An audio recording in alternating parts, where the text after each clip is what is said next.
Okay, now we go to rule number 4, sundry provisions. Okay, so some of these parang halo-halo na lang pero and some of them medyo paulit-ulit. Pero let's just go through it. Registration of architects is required. Basically, what this is saying is licensed architects lang ang pwedeng gumawa ng mga to. Okay, only licensed architects can practice architecture in the country. Only licensed architects can prepare architectural plans. Okay, sign and seal plans. Only licensed architects can use the title architect or display the word architect together with another word. Only architects can display or use any title, sign, card, advertisement, or other devices that indicates that the person practices or offers to practice architecture. Any person na hindi naman arkitekto who does any of those things is deemed engaged in the unauthorized practice of architecture. Basically, an illegal practitioner. Okay, and therefore criminally liable under RA 9266. Alright, let's talk about vested rights quickly. This is about the persons na licensed na before 2004. 2004 na ipasa yung batas. What happens to those persons na licensed na before 2004? Nothing. Kalagay dito, all architects who were licensed at the time this law takes effect shall automatically be licensed under RA 9266. No additional requirements that they need to comply with. Reciprocity requirements, this is for foreigners. Paano kung merong foreigner na gustong mag-take ng board exam? Okay, nakalagay dito, any foreigner shall not be allowed to take the exam unless the foreigner can prove reciprocity. Ano yung reciprocity? Reciprocity is kung ano yung hinihingi niya sa atin, dapat binibigay niya sa atin ng bansa niya. Meaning, kung gusto niyo mag-exam dito for architecture, dapat allowin tayo mag-exam sa bansa niya for architecture. Nakalagay dito, he or she must prove that his or her country admits citizens of the Philippines to the practice of the same profession without restriction. Either pwede tayong mag-architectural services without restriction, so no need for an exam, or kung may exam man, dapat pwede tayong mag-take ng exam. That's reciprocity. Kung gusto niyo mag-exam dito, dapat allowed tayong mag-exam sa kanila. Kasi kung hindi tayo allowed doon, di natin siya i-allow dito. That's the idea. Okay? This goes without saying, but that person's country must also recognize the diplomas issued by our schools. Okay, paano kung wala pang reciprocity agreement, sila ang mag-initiate. Kasi sila yung gusto mag-exam dito, so sila ang lumapit at sila yung mag-strike ng agreement, sila yung mag-initiate ng agreement. Okay, other documents for foreigners wishing to take the exam, standard documents lang to, pero official documents from the Bureau of Immigration, saying na walang deportation order, basically. They're allowed to reside and enter the Philippines, reside here, their passport, POR, and other documents that the board may require for foreigners.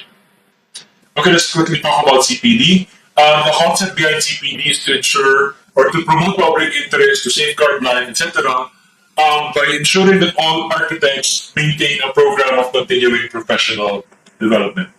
Okay? It is the IAPOA's responsibility to develop a CPD program, so UAP ang gagawa ng CPD program. Okay, now we get to the prohibitions. Mga bawal gawin, mga mahigpit na pinagbabawal, pwede ka maging criminally liable kasi may penal clause. Okay, so the following are guilty daw of misdemeanor. So some of these na-discuss natin. Pero ito, 1.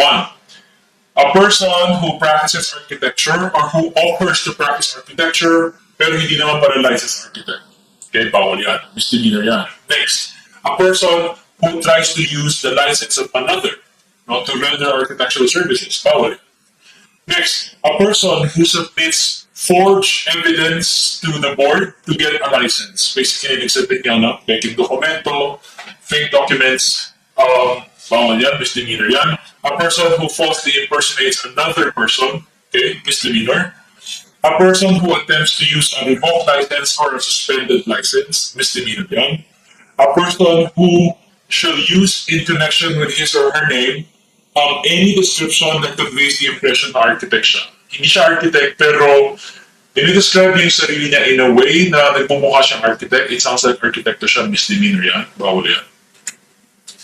A person, Filipino or foreigner, who allows the use, adoption, implementation of plans prepared by an illegal practitioner. May illegal practitioner, gumawa ng plano, ano ginawa ng person? The person allowed the use of those plans, the adoption, implementation of those plans. Misdemeanor yun. This most likely applies to persons in the government, like building officials, for example, okay, na tumatanggap ng plano na hindi naman gawa ng arkitekto.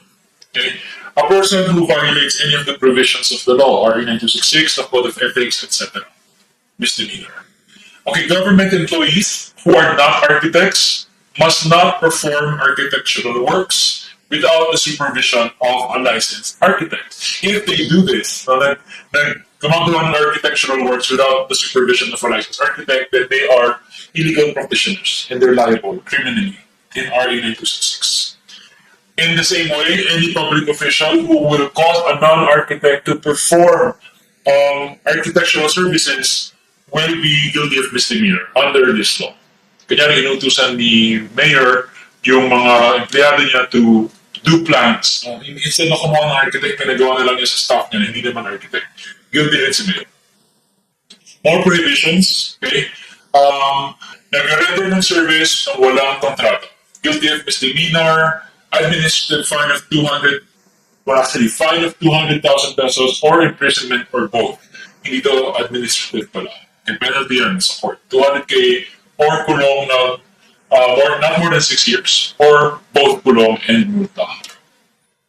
Okay, it shall be unlawful for any person or firm to seek to avoid the provisions of RA 8266 by having a representative or an employee seek architectural work in their behalf.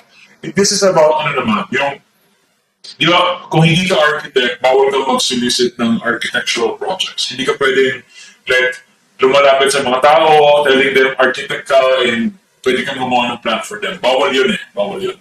What if, to circumvent that prohibition, ang ginawa mo is, inutusan mo yung tao mo, I admit na inutusan ko yung secretary to do that project consultant. Okay? Signing and sealing of plans, you cannot seal plans na hindi mo gawa, or hindi gawa under your direct supervision. And this is just a reminder from the law, whenever you professionals, ang liability natin, of course, is just for the architectural plans. Wala tayong liability for, say, the electrical plans, mechanical plans, and all of that. Ownership. Okay, this is section 33. Nakalagay sa section 33. This is the only section that cannot have that section number. Section 33 says that drawings and specs and other contract documents signed and sealed as instruments of service are the intellectual property of the architect, whether the object or whether the project is executed or not, and therefore it's unlawful for any person to duplicate the drawings without consent of the architect. Ito lang yung part na sinasabi, we own the drawings, bawal kopyahin, bawal i-reproduce kasi it's owned by the architect. This is section 33 of the Architecture Act. You might notice na nilalagay yan sa title block ng mga drawing. The reason is, we're required to do so. Nakalagay sa batas, all architects must incorporate this provision in all contract documents and other instruments of service. Okay, next, non-registered persons shall not claim equivalent services. This is simple.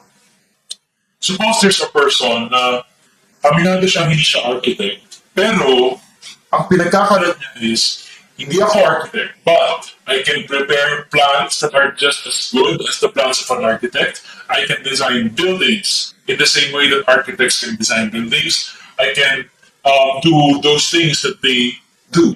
Okay, but I'm not an architect. Is there anything wrong with that? Yes, because what the person is doing is the person is claiming an equivalent service. Sinasabi niya na hindi siya arkitekto. Hindi architecture yung ginagawa niya, but sinasabi niya, whatever he or she is doing is equal to the services of an architect. Bawal pa rin yan. Even if the word architect is never used.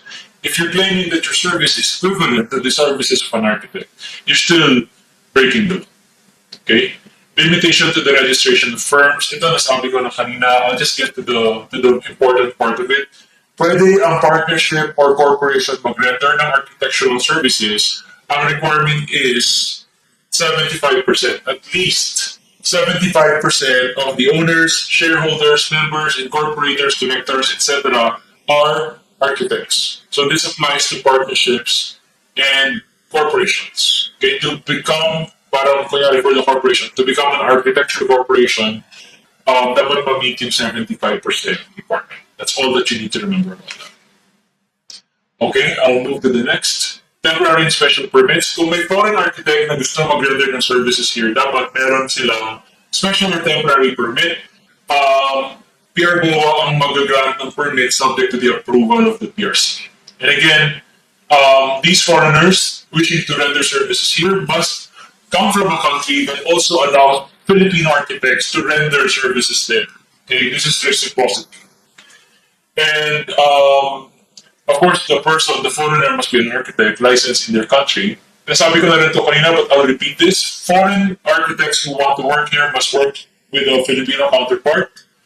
Ang kukuha ng permits for the foreigner is basically the client. Those agencies, those organizations na gustong mag-hire ng foreigner, sila ang mag-process, hindi yung foreigner. All of these foreigners must have local insurance, just in case may mangyari, may gusto tayong habulin, etc.